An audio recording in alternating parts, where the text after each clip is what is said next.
Nature is a crazy beast. Killer animals, infectious diseases, natural disasters, harmful temperatures. Nature can be a scary thing to be immersed in.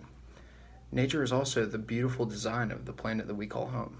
The Grand Canyon, the Amazon, the Sahara Desert, Mount Everest, the Hawaiian Islands. As scary as nature can be, it is equally as beautiful. Sadly, we as a society have distanced ourselves from the natural world. Living a life that is fully subservient to the ever so powerful natural world seems to be unfathomable to anyone born in the last 100 years. Nature can be as merciful as a mother to her newborn baby girl, or as punishing as cancer to an elderly patient. A large portion of my adolescent life was spent in nature, whether it be fishing with my dad, hunting with my uncle, or building tree houses with my friends. Growing up in an era in which most of life is revolved around the use of technology and the comfort of being indoors, it is difficult to truly understand the complexity of nature, no matter how much time you spend outside. There are a few people in my generation who truly appreciate the reality of nature. After an eye opening experience with my sister and my father, I was able to see nature in a different light than I ever can imagine. During the Revolutionary War, a young Andrew Jackson and his mother went on a famous 80-mile walk from Waxhaw, North Carolina, to try to rescue Jackson's brother from British captivity in Camden, South Carolina.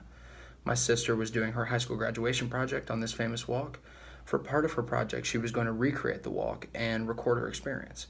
My dad and I went along with her. We obviously weren't going to be able to complete the entire 80-mile journey, so we decided to do 14 miles, 7 miles one way and 7 miles back, and try to get a grasp of what they went through.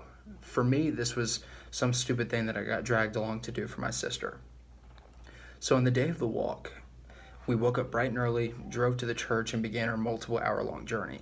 We had packed water, food, cell phones, and even toilet paper for a trip that wasn't even going to last a day.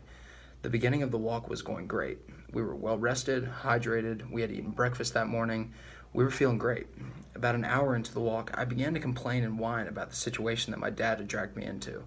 No 11-year-old wants to go on a 14-mile walk, especially one that was perceived to have no real purpose. Another hour goes by, and fatigue, hunger, and thirst really started to set in for me. I was miserable. We weren't even halfway through the walk, and I was ready to throw in the towel. I continuously asked to turn around and go back, but due to my father's strict nature and the fact that my sister had to get this done, my complaining was halted quite quickly. After stopping to take breaks frequently to catch my breath and eat and drink water, we finally reached the halfway point, which I saw as a major victory. Shortly after turning around at the halfway point to head back to the church where we started, my major victory was abruptly shattered when it began to thunderstorm. We had 7 miles to go, and the rain did not look like it was going to stop anytime soon. We had to brave the storm and continue walking because we weren't going to be able to make it back to our car before dark. With every step I took, I could feel myself getting heavier as the rain soaked my t-shirt and shorts. My feet were aching like I've never felt before, and I just had to angrily hang my head as I kept reminding myself that there was no way I could get out of this journey through hell. My frustration began to fester every time I would look at my sister and dad because they didn't seem to be as tired, annoyed, or fed up with this trip as I was. We continued walking for a couple miles before we decided to take another break just to catch our breath and hydrate. After a few minutes, we got up and continued on our way. At this point of the trip, I think I exhausted myself of whining and being so angry, so much so that with every step I took, it felt like I was getting a tiny bit happier just because I knew that we were a little bit closer than we were a few seconds ago. With less than a mile left, the rain finally came to a stop. There was no better feeling than not seeing the rain fall in front of my face anymore. The clouds drifted away, exposing a vivid, multicolored arch across the sky, and the warmth of the sun touched my skin, and I just couldn't help but smile. For the first time in hours and miles, I had a smile on my face that was caused by the same entity that had me frowning all day: nature. As we see the finish line, I noticed the sun was peeking above the tree line with yellow and orange illuminating the sky. There were birds chirping softly and soothingly, no distractions from the unnatural world. I began to question myself and try to conceptualize the feelings I was having. How can it be that I just spent an entire day wishing I was inside with my video games and air conditioning because I despised the curveballs that nature was throwing at me? But now, as I look at the beauty that surrounds me, I don't want to leave. I was so genuinely in awe at the idea of nature being so beautiful, cruel, and unforgiving all at the same time.